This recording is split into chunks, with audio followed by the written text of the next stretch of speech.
Originaire du Maroc, Mohamed Lecléti vit et travaille à Montpellier. Sa peinture fait se côtoyer les cultures, la modernité et la tradition, induisant des détournements et des distorsions dans les apparences. À la virulence du geste répondent souvent les enchevêtrements des sujets et les déséquilibres apparents dans les compositions, ouvrant pour le spectateur des questionnements multiples. On est devant l'œuvre d'Alexandre Holland. En fait, j'ai fait le choix de cette œuvre parce qu'elle, en fait, pour moi, elle constitue le travail d'Alexandre Holland, la synthèse, je dirais, d'Alexandre Holland, de nombre d'années, en fait, où il a élaboré tout un travail autour de l'arbre. Bien sûr, ce travail autour de l'arbre fait partie des approches de l'artiste. Et en fait, Alexandre Holland, il a deux approches. Un travail, en fait, parisien, ou en tout cas dans son atelier parisien, qui qualifie de vie silencieuse. Et l'autre partie, en fait, c'est un travail autour de l'arbre qui réalise dans son séjour, enfin pendant son séjour à Gignac, et plus précisément près de Montpellier.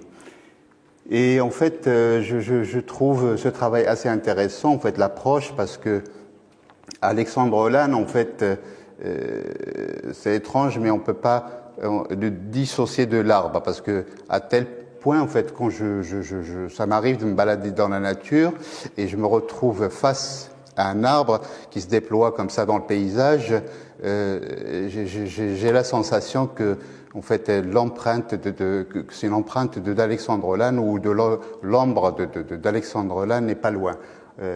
C'est assez étrange, on ne peut pas dissocier Alexandre Holland de l'arbre, parce que ce travail-là qu'on voit ici représente, en fait, ce rapport à la nature et à la matière qu'il a, Alexandre Holland, avec ce travail sur à la fois comme une espèce de travail calligraphique, un geste à la manière des artistes d'Extrême-Orient, et aussi cette capacité à jongler entre les formes et à pousser par moments le travail, je dirais, aux frontières de l'abstraction.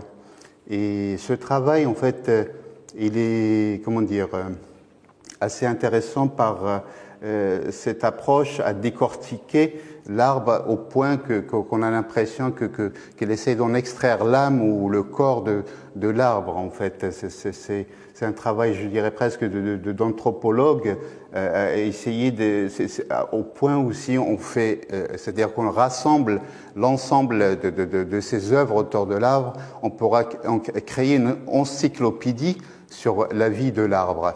Et on peut résumer, en fait, l'œuvre d'Alexandre Holland comme une exploration de l'invisible à travers le visible.